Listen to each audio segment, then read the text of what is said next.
ગુજરાતની અંદર ચોમાસાની ધમાકેદાર એન્ટ્રી જોવા મળી છે। ગુજરાતની અંદર પાછલા 24 કલાક દરમિયાન ગાજવીજ સાથે ગુજરાતની અંદર ભારે પવનની તીવ્રતાની સાથે ચોમાસાની એન્ટ્રી જોવા મળી છે। એન્ટ્રીની સાથે જ સૌરાષ્ટ્રના વિસ્તારોમાં અને દક્ષિણ ગુજરાતના વિસ્તારોની અંદર પવનની તીવ્રતાની સાથે ભારે વરસાદ પડેલો જોવા મળ્યો છે। વરસાદીય સિસ્ટમનું જોર આજે પણ ગુજરાતના અનેક જિલ્લાઓની અંદર જોવા મળવાનું છે। સાથે જ ચોમાસું ગુજરાતની અંદર પહોંચવાની સાથે જ હજુ પણ મજબૂત બનેલું જોવા મળ્યું છે, જેના કારણે ગુજરાતના કયા જિલ્લાઓની અંદર આજે વરસાદ જોવા મળવાનો છે, સાથે સાથે બીજા કયા રાજ્યોની અંદર વરસાદની આગાહી કરવામાં આવી છે। ગુજરાતની અંદર વાવણી લાયક વરસાદ ક્યારે જોવા મળી શકે છે, સાથે જ બંગાળની ખાડીમાં ફરી એકવાર એક નવી સિસ્ટમ, એક નવું વેસ્ટર્ન ડિસ્ટર્બન્સ સક્રિય થઈને તીવ્રતાથી આગળ વધી રહેલું જોવા મળ્યું છે। તેની સાથે સાથે લાંબા સમયના વિરામ બાદ અરબ સાગરના દરિયાની અંદર પણ મોટી હલચલ સર્જાતી જોવા મળી છે, જેના કારણે ફરી એકવાર એક નવું વાવાઝોડું અરબ સાગરની અંદર બની શકે છે, જેવી પણ મોટી આગાહી કરવામાં આવી છે। અને આ સંપૂર્ણ હવામાન ખાતાને લઈને સંપૂર્ણ માહિતી આપણે અત્યારે આ વિડીયોની અંદર સંપૂર્ણ માહિતી મેળવવા જઈ રહ્યા છીએ, જેમાં ગુજરાતની અંદર કેટલા દિવસ સુધી હજી પણ ગાજવીજ સાથે વરસાદ જોવા મળશે, સાથે જ ચોમાસાની અસરો ગુજરાત ઉપર કેવી જોવા મળવાની છે તે અંગે પણ સંપૂર્ણ માહિતી વિગતસર આપણે આ વિડીયોની અંદર મેળવવાના છીએ। સૌરાષ્ટ્રની અંદર ચોમાસું બેસવાની સાથે જ પવનની ઝડપની અંદર ખૂબ જ તીવ્રતાથી વધારો થયેલો જોવા મળ્યો છે। અરબ સાગરના દરિયામાંથી ફૂંકાઈ રહેલા પવનો હવે ગુજરાતની અંદર પોતાનું જોર વધારતા જોવા મળ્યા છે। મુંબઈના વિસ્તારોમાંથી આગળ વધેલું ચોમાસું દક્ષિણ ગુજરાતના વિસ્તારોની અંદર અને તેના બાજુનો વિસ્તાર એટલે કે સૌરાષ્ટ્રના તમામ જિલ્લાઓની અંદર પણ ભારે જોર દર્શાવતું જોવા મળ્યું છે। અને 2024નું ચોમાસું ધીમે ધીમે હવે ગુજરાતના વિસ્તારોની અંદર ધમાકેદાર એન્ટ્રી કરી રહેલું જોવા મળ્યું છે, જેના કારણે આજે દક્ષિણ ગુજરાતના જિલ્લાઓની અંદર આંધી, તૂફાન અને પવનની ગતિવિધિઓ સાથે ભારે વરસાદ જોવા મળી શકે છે। જેમાં જિલ્લાઓ પ્રમાણે જો માહિતી મેળવીએ તો જિલ્લાઓની અંદર દક્ષિણ ગુજરાતની અંદર આજે પવનની તીવ્રતા સાથે દક્ષિણ ગુજરાતની અંદર ભરૂચ, નર્મદા, સુરત, તાપી, નવસારી, ડાંગ અને વલસાડના વિસ્તારોમાં પવનની તીવ્રતા સાથે આજે દક્ષિણ ગુજરાતની અંદર વરસાદ જોવા મળવાનો છે, જેમાં આમોદનો વિસ્તાર, રાજપીપળાના વિસ્તારોની અંદર, વ્યારાના વિસ્તારોની અંદર અને આમોદના વિસ્તારોની સાથે આહવાના વિસ્તારોની અંદર પણ પવનની ઝડપની અંદર મોટો ફેરફાર જોવા મળવાનો છે। અને દક્ષિણ ગુજરાતના સંપૂર્ણ રાજ્યો અને તાલુકાની અંદર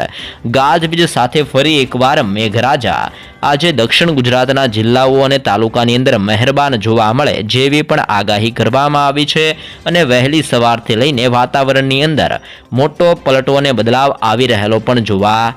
મળી રહ્યો છે। તો તેની સાથે સાથે હવે સૌરાષ્ટ્રના દરિયાકાંઠાના વિસ્તારોમાં પવનની ઝડપની અંદર મોટો વધારો જોવા મળ્યો છે, જેના કારણે આટલા વિસ્તારોમાં તીવ્ર વાદળ છવાયું વાતાવરણ પણ ઘેરાયેલું જોવા મળ્યું છે, જેને લઈને આજે જામનગરનો વિસ્તાર, દેવભૂમિ દ્વારકાનો વિસ્તાર, જૂનાગઢ, પોરબંદર, ગીર સોમનાથ અને ભાવનગરના વિસ્તારોની અંદર ભારે પવનની તીવ્રતા અને ભારે પવનનો ફૂંકાવાની સાથે જ સંક્રમણ પણ તીવ્ર બનવાની સાથે આ સંપૂર્ણ વિસ્તારોમાં ભારે વરસાદને લઈને આગાહી કરવામાં આવી છે। આગાહીને જોતા આજે અલંગના વિસ્તારો, મહુવાનો વિસ્તારોની અંદર, અમરેલીના વિસ્તારોની અંદર, ઉના, વેરાવળની અંદર પણ પવનની ઝડપની અંદર મોટો વધારો અને ફેરફાર જોવા મળવાનો છે। તો ભાનવડનો વિસ્તાર, સલાયાના વિસ્તારોમાં, ગોંડલ, જસદણ, બોટાદના વિસ્તારોની અંદર પણ ગાજવીજ સાથે વરસાદનું આગાહીને એલર્ટ આપવામાં આવ્યું છે। ચોટીલાનો વિસ્તાર, રાજકોટનો વિસ્તાર, મોરબી અને સુરેન્દ્રનગરની અંદર પણ ગાજવીજ સાથે વાદળ છવાયું વાતાવરણ આજે સૌરાષ્ટ્રના તમામ વિસ્તારોમાં જોવા મળી શકે છે, જેવું પણ અનુમાન મૂકવામાં આવ્યું છે। સાથે જ અરબ સાગરમાંથી ફૂંકાઈ રહેલા તીવ્ર અને મજબૂત પવનો ભારે ગતિથી આગળ વધી રહેલા જોવા મળ્યા છે અને પવનની ઝડપ પણ 45 કિલોમીટર પ્રતિ કલાકની ઝડપથી લઈને 50 કિલોમીટર પ્રતિ કલાકની ઝડપે અરબ સાગરમાંથી આ પવનો ગુજરાત ઉપર ફૂંકાઈ રહેલા જોવા મળ્યા છે. જેમ જેમ ચોમાસું ગુજરાતની અંદર મજબૂત બનતું જોવા મળી રહ્યું છે તેમ તેમ પવનની તીવ્રતા અને પવનની ઝડપની અંદર પણ મોટો વધારો થતો અત્યારે જોવા મળ્યો છે. તો પવનની ઝડપની સાથે આજે તીવ્ર વાદળ છવાયું વાતાવરણ કચ્છના વિસ્તારોની અંદર પણ જોવા મળી શકે છે, જેમાં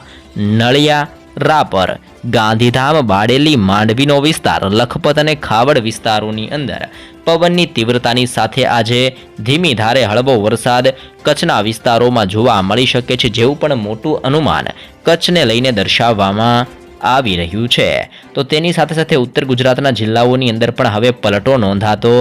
જોવા મળી રહ્યો છે અને તીવ્ર પવનોની ગતિવિધિઓ ઉત્તર ગુજરાતના જિલ્લાઓની અંદર હવે મજબૂત બનીને તીવ્ર ઘાતક અસરો કરતી જોવા મળી છે, જેના કારણે ઉત્તર ગુજરાતના વિસ્તારોમાં જેમાં બનાસકાંઠા, સાબરકાંઠા, અરવલ્લી, પાટણ, મહેસાણા અને ગાંધીનગરના વિસ્તારોની અંદર પણ આવનારી 3 કલાક દરમિયાન પવનની ગતિવિધિઓ સાથે આ 3 કલાક દરમિયાન ઉત્તર ગુજરાતના જિલ્લાઓની અંદર મોટો પલટો જોવા મળશે અને વાદળ છવાયું વાતાવરણ પણ ઉત્તર ગુજરાતના વિસ્તારોમાં જોવા મળી શકે છે, જેવી પણ આગાહી કરવામાં આવી છે. તો એ ઉપરાંત મધ્ય ગુજરાતના વિસ્તારોની અંદર હવે ગરમીના પ્રમાણની અંદર પણ 2 થી 3 ડિગ્રીનો ઘટાડો જોવા મળ્યો છે. સાથે જ ઠંડા પવનો અત્યારે મધ્ય ગુજરાતના વિસ્તારોની અંદર ફૂંકાઈ રહેલા જોવા મળ્યા છે, જેને જોતા આજે મધ્ય ગુજરાતની અંદર અહેમદાબાદના વિસ્તારોમાં, ધોળકા, નડિયાદના વિસ્તારોની અંદર, સાથે જ ખેડબ્રહ્માનો વિસ્તાર, વડોદરા, આમોદ, બોડેલી, દાહોદ, છોટા ઉદેપુર, ગોધરા અને લુણાવાડાના વિસ્તારોની અંદર પણ વાતાવરણની અંદર મોટો પલટો આવી શકે છે. સાથે જ આ સંપૂર્ણ વિસ્તારોની અંદર હવે ઠંડક વાયા પવનો ફૂંકાતા જોવા મળશે અને ગરમીના પ્રમાણની અંદર પણ ઘટાડો જોવા મળશે અને હળવા વરસાદની આગાહી આજે મધ્ય ગુજરાતના જિલ્લાઓની અંદર પણ દર્શાવવામાં આવી રહી છે. આમ સિસ્ટમનું જોર વધવાના કારણે અને ચોમાસાની એન્ટ્રી થવાના કારણે ગુજરાતની અંદર પવનની ગતિવિધિઓ સાથે ઠંડા વાતાવરણ સાથે રાજ્યના અનેક વિસ્તારોની અંદર ક્યાંક ધીમો તો ક્યાંક ભારે વરસાદ જોવા મળે છે, જેમાં સૌરાષ્ટ્રના વિસ્તારોની અંદર અને દક્ષિણ ગુજરાતના જિલ્લાઓમાં ભારે વરસાદ જોવા મળી શકે છે, જેવી પણ આગાહી કરવામાં આવી છે. સાથે સાથે ચોમાસાની એન્ટ્રીને લઈને આવનાર 4 દિવસ દરમિયાન ગુજરાતની અંદર સતત પલટો જોવા મળી શકે છે. ભારે પવનો ગુજરાતની અંદર ફૂંકાતા જોવા મળશે, જેના કારણે ફક્ત ગુજરાત જ નહીં પરંતુ તેના આજુબાજુના વિસ્તારો જેમ કે નાગપુરનો વિસ્તાર, ભુવનેશ્વરના વિસ્તારોમાં, વિશાખાપટ્ટનમના દરિયાકાંઠાના વિસ્તારોની અંદર, મુંબઈ, બેંગલવી, હૈદરાબાદ, સાથે સાથે બેંગલુરુ અને મદુરાઈના વિસ્તારોની અંદર પણ પવનની તીવ્રતાની સાથે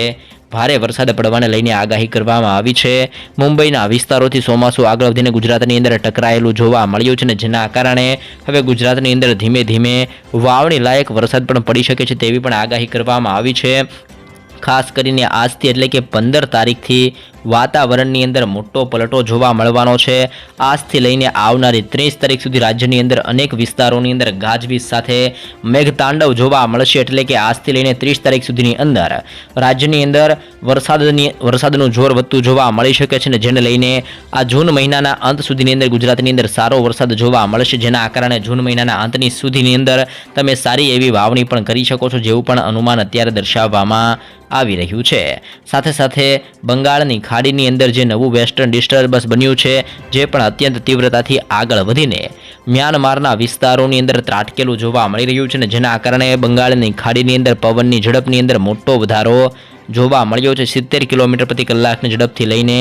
90 કિલોમીટર પ્રતિ કલાકની ઝડપે પણ આ નવું વેસ્ટર્ન ડિસ્ટર્બન્સ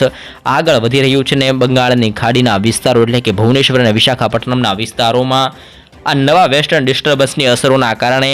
ભારે વરસાદ પડવાને લઈને રેડ એલર્ટ પણ જાહેર કરવામાં આવી રહ્યું છે. સાથે સાથે ગુજરાતની અંદર પવનની તીવ્રતા અને ભારે દબાણને જોતા આજે અને હજી પણ આવનાર 4 દિવસ સુધી ગુજરાતની અંદર પવનોની તીવ્રતા સાથે ભારે આબ ફાટ્યો હોય તેવો માહોલ જોવા મળી શકે છે અને તીવ્ર પવનો ગુજરાતની અંદર ફૂંકાતા જોવા મળશે. પવનની સાથે વાદળ છવાયું વાતાવરણ જોવા મળી શકે છે અને ગુજરાતની અંદર ભારે પવનોની ગતિવિધિઓ સાથે ફરી એકવાર આવનાર 4 દિવસ સુધી વરસાદને લઈને પણ મોટી ને મહત્વની આગાહી ગુજરાત માટે દર્શાવવામાં આવી રહી છે. તો વરસાદ અંગેની માહિતી, ચોમાસા અંગેની તાજી અપડેટ સૌપ્રથમ અને રોજ મેળવવા ચેનલમાં નવા છો તો અત્યારે જ લાઈવ ગુજરાત સમાચાર યુટ્યુબ ચેનલને દોસ્તો જરૂરથી સબસ્ક્રાઇબ કરી લેજો.